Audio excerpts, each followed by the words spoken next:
You're standing there, past 70, watching time drift like smoke through the broken slats of your back porch. The coffee in your mug is cold, hands trembling more from memories than the morning chill. Silence weighs heavy. Ever since your kids stopped calling just to talk, ever since grandkids turned from laughter to rare emojis that buzz in too late and say too little. The house, once loud with life, now echoes like a ghost with no name. And in that quiet, a question creeps in: how much longer do I have in this body? But here's the truth your body's been trying to tell you all along. Whispering signs, dropping clues, each unsteady step, every restless night, the shaky grip when you twist the lid off a jar. It's not nothing. It's data, evidence, warnings, and hope. Scientists have dug into decades of stories like yours and uncovered 7 hidden signs. Signals etched in your balance, your breath, your hunger, and the ties that keep you tethered. These aren't omens. They're opportunities. Each one can hint not just at how long you might live, but how fiercely you still can. Stick with me. We're about to decode the life that's still burning inside you. Grace Rivers, 79, lives in a small brick house tucked at the edge of a sleepy neighborhood. Most mornings, she's on her porch before the mail arrives, knitting needles clacking like tiny drum beats. Her phone rarely rings. Her daughter is a voicemail and a promotion away in New York. Her son, somewhere in Oregon, chasing a second marriage and a job he can't explain in under 5 minutes. But Grace isn't fading, not even close. Every Tuesday, she hosts tea with the Porch Light crew, a group of 4 neighbors who bring pie, gossip, and stories that stretch back to the disco era.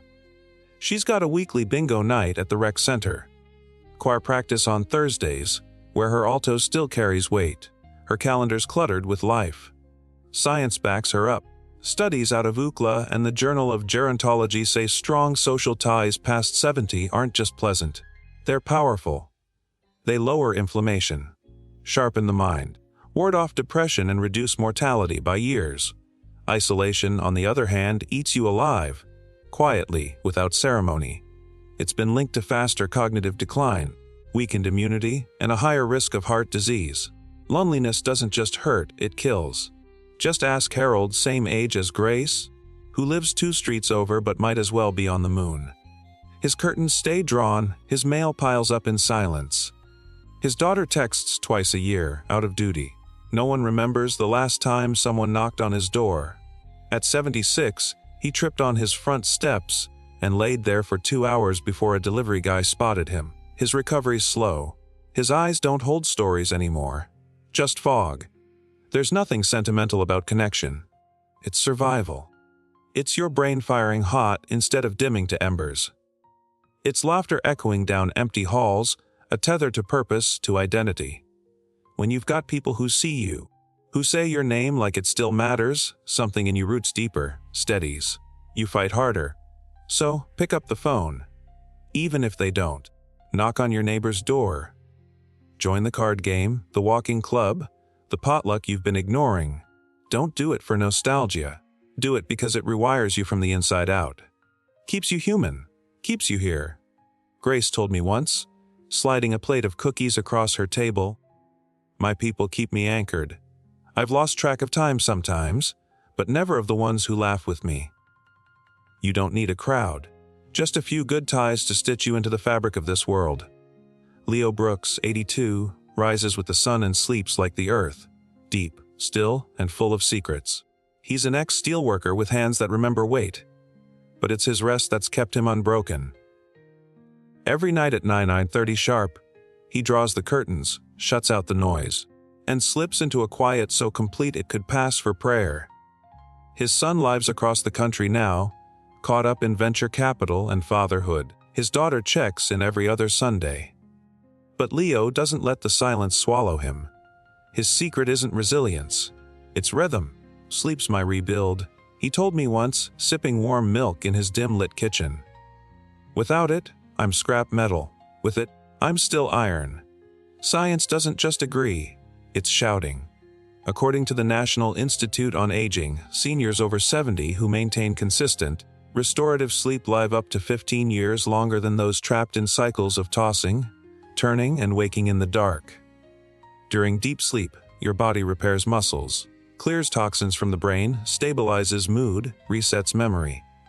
Think of it like nightly maintenance on the machinery of your life. Then there's Max Dalton, same age as Leo. Same war stories, same creaky knees. But Max hadn't slept right in over a decade, not since his wife passed and the nights grew too quiet. His TV blared late into the hours, shadows twitching on his walls. The bed felt like a stranger. By the time he reached 77, his memory was fraying like old rope, and he forgot names he'd known since grade school. Max passed at 78 alone and worn thin. His heart gave out, not from effort but from exhaustion. Sleep isn't soft, it's steel. It's the moment your body reforges itself, burning off stress, strengthening walls that keep disease out. And poor sleep. It opens the gates, invites strokes, weakens immunity, fogs the mind like a window left out in the rain. You don't have to count sheep. You need a ritual. Lights low, room cool, screens off. Maybe a book. Maybe a warm drink. Maybe a breath so slow it reminds your blood it's still flowing for a reason. Sleep's not passive. It's active healing. Leo's never skipped his bedtime wind down. No matter how empty the house feels. No matter how long the days stretch. Because when he sleeps, he knows he's choosing to fight again tomorrow. So tonight, ask yourself, are you letting rest rebuild you? Or are you wearing yourself out before morning even comes? The dark isn't where we fade. It's where we fortify. Cole Harrison, 80, still splits logs behind his cabin like winter's on its way, even in June. His fingers are gnarled like tree roots, veins bulging under sun-worn skin. But when he shakes your hand, you feel it in your spine. There's no small talk with Cole. Just the weight of decades packed into a grip that doesn't flinch. I don't hold on for comfort. He once growled, clenching a rusted wrench like it owed him money. I hold on 'cause I still can. His kids? Grown and gone, with postcards few and far between. His grandkids? Faces on holiday cards if the mailman's in the mood. But Cole doesn't need pity. He's got Colossus iron and a grip that could crush doubt like a tin can. And he's got science behind him. Studies from the Mayo Clinic and British Medical Journal say grip strength is one of the most reliable predictors of longevity in older adults. Strong hands correlate with lower risk of heart disease, stroke, cognitive decline, even early death. Why?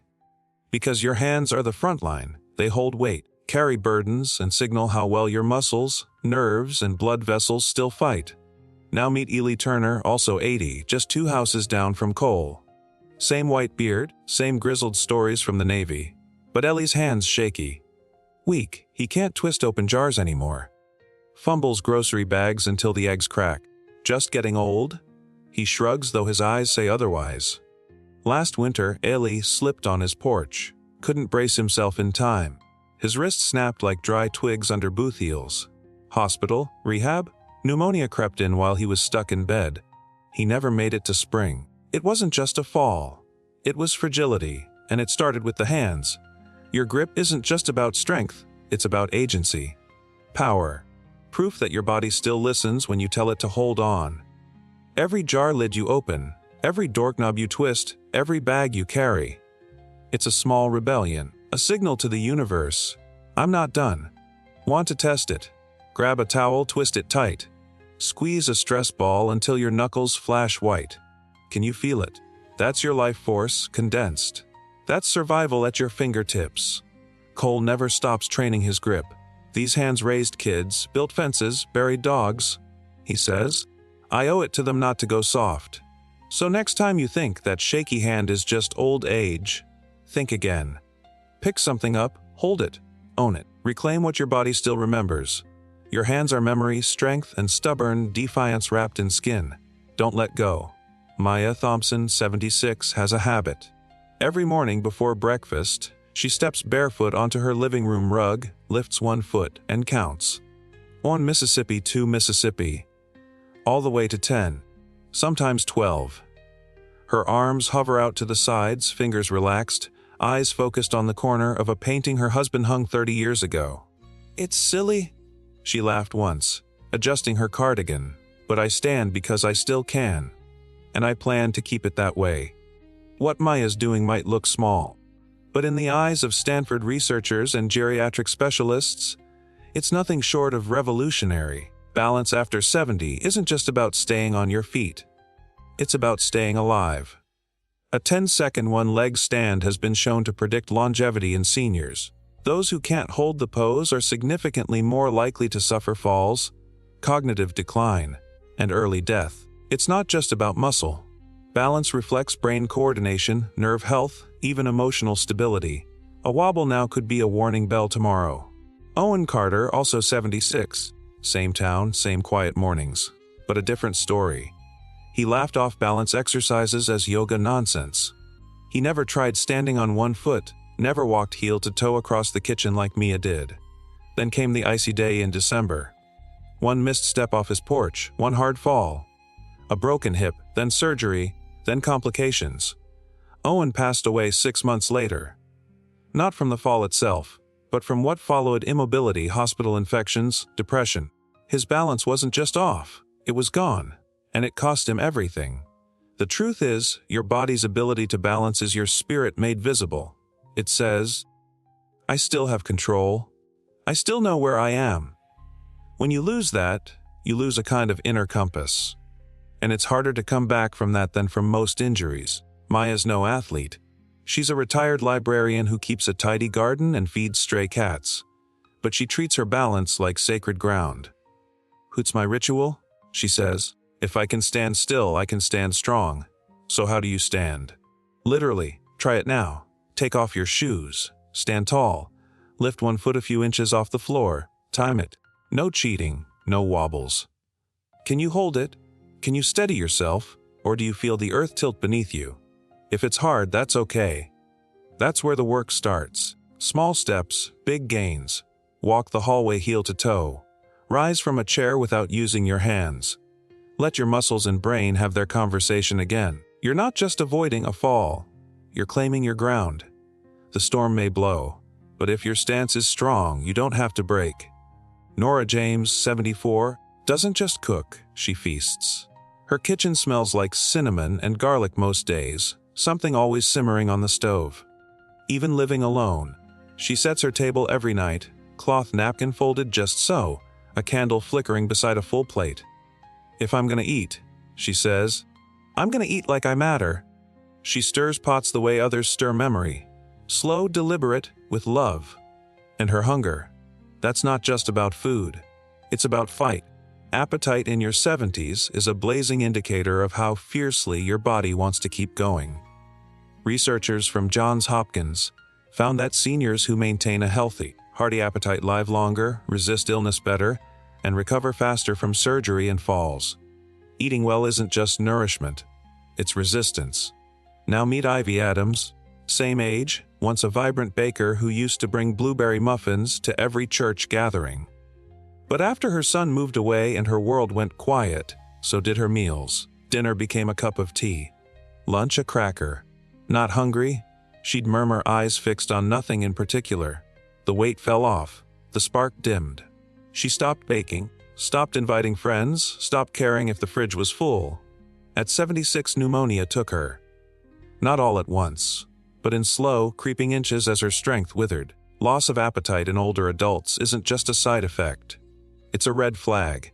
It signals a drop in metabolism, nutrient deficiencies, and in many cases, underlying depression or chronic illness.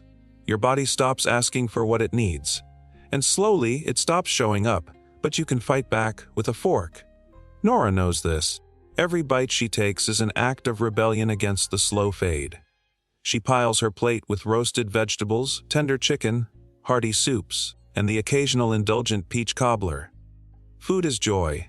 She smiles, and I still deserve joy. Your plate isn't just fuel. It's a mirror. If it's empty too often, ask yourself why. Are you avoiding the work of cooking? Is loneliness dulling your senses? Has your hunger faded, or have you just stopped listening? Don't wait for appetite to come find you. Invite it in.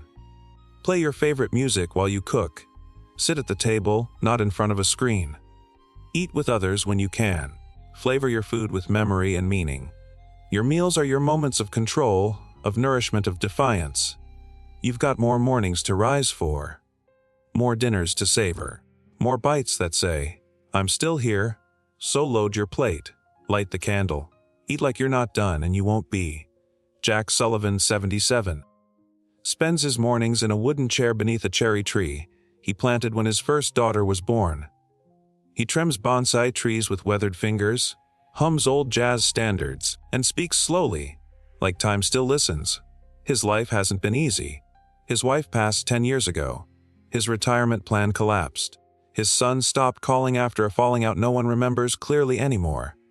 But Jack is still steady. Can't change the wind, he told me once, pruning a tiny juniper with the same care he'd give a newborn. But I can damn sure steer the sail. And that mindset, that calm, it's not just grace, it's medicine. The American Heart Association and dozens of clinical studies have shown that chronic stress in seniors is directly linked to shortened lifespan, heart disease, stroke, weakened immunity, and cognitive decline. But those who manage it, through mindfulness, social ritual, exercise, even gardening, extend their lives by years. Stress is real, and it's vicious. But how you handle it, that's the helm in your hands. Now meet Mason Clark, same age, just a few streets down. Every conversation with him circles back to money, regret, or bitterness. The news blares 24/7 in his cluttered living room, anchoring him in a world that seems out to get him. He hasn't laughed in months. His voice is brittle. The smallest mishap, a missed call, a delayed bill, sends him into spirals. 2 months ago, Mason was rushed to the hospital after a sharp pain seized his chest while raking leaves. Stress-induced heart failure. He made it through, barely, but the fight's dimming in his eyes. His storm isn't outside, it's inside, and it's relentless. Jack, on the other hand, breathes. Deep, slow, like a lighthouse blinking through fog. He writes in a notebook every morning. Tends his garden. Visits the cafe twice a week for chess games he rarely wins, but always enjoys. His daughter may still be distant, but Jack never lets the silence steal his stillness. You can't outrun life's weight, but you can learn to carry it differently. Take stock of your own helm. Are you gripping it with panic or purpose? When something goes wrong, do you tense up or breathe through it? Does the weight of the world press on your chest? Or do you know how to let it pass? Laugh at the little things. Let go of the ones you can't change. Turn off the noise when it gets too loud. Even a few minutes of peace each day rebuilds your armor. Jack once leaned back in his chair, hands behind his head, eyes skyward. Storms pass, he said with a half smile. But I like to meet him standing. So, how's your helm? The storm will come. But if you're ready, you won't sink. Finn Walker, 84, walks like he's got somewhere to be, even when he doesn't. Every morning at 60:30 sharp, rain or shine, he laces up his sneakers and hits the pavement. His route loops around the park, past the bakery that opens too late for him, and circles back by the time the town's still yawning. People honk, wave, or just nod. He doesn't stop, doesn't need to. His pace speaks for him. Keep the legs moving, he told me once, adjusting his baseball cap. They stop, I stop. Turns out, science agrees loudly. A massive study from Harvard followed over 35,000 adults over 70 and found that walking speed was one of the most powerful indicators of life expectancy. Seniors with a brisk, steady gait live significantly longer, sometimes 10 or 20 years more, than those who shuffled, stalled, or avoided walking altogether. Why? Because walking isn't just movement. It's circulation, lung power, brain activity, and balance all working together. A strong stride isn't just strength in the legs. It's a declaration from the heart and mind. I'm still here. I'm still going. Then there's Ely Turner, 78, Finn's neighbor. Used to be sharp, even sprightly. But lately his steps grew short, slow, uncertain. He'd avoid walking unless absolutely necessary. Claimed his knees were just tired. He'd watch Finn pass by each morning from the window, coffee in hand, eyes heavy. One cold morning, Ely slipped trying to retrieve the paper. Couldn't catch himself. His legs, once strong, failed him. A broken hip turned into weeks in rehab, and slowly, his world shrank. his walks replaced by television reruns and quiet meals in bed. He passed a year later. His feet never really found rhythm again. The truth is, your gait is your story. It tells others, and more importantly yourself, how alive you still feel. How much strength remains in your chest. How much you want what's ahead of you. Finn. He walks with intention. I don't walk fast 'cause I'm in a rush. He smirks. I walk fast 'cause I still can. If you're noticing your steps dragging, your mailbox feeling farther, the porch steps suddenly daunting, don't ignore it. That's your body whispering, maybe even begging, move me. Start with the block, just one. Shoulders back, eyes forward, not a shuffle, a stride. Feel the ground push back with every step. Feel your breath sync with your rhythm. That's not just exercise, that's reclamation. Because when you walk with purpose, you're not just adding days to your life, you're putting life back in your days. So tell me, how's your stride today? Conclusion: the fight you still own, you've seen the signs now. Not carved in stone, not whispered like farewells, but roared through real lives. Grace's laughter echoing down quiet streets, Leo's steady sleep forging strength in the dark, Cole's grip holding firm when time tries to loosen it. You've walked alongside Maya's balance, Nora's fire at the table, Jack's calm command, and Finn's unrelenting stride. These stories aren't fiction, they're flares. Signals from the body, from the soul, and from the science that backs it all. This isn't about fearing what's fading. It's about fighting for what remains. And there is so much that remains. You may feel forgotten. By your kids, by your grandkids, but your body hasn't forgotten you. It's still speaking. In every footfall, in every squeeze, in every breath before sleep. Listen to it, then fight for it. Test your balance. Walk a little farther. Add color to your plate. Sleep like you mean it. Call someone, even if they don't call back. Squeeze that stress ball until it squeaks. Talk loud. Laugh louder. This isn't surviving. This is owning your years with fire in your eyes and grit in your bones. You're not counting down anymore. You're rising up. So tell me, which fire will you light first?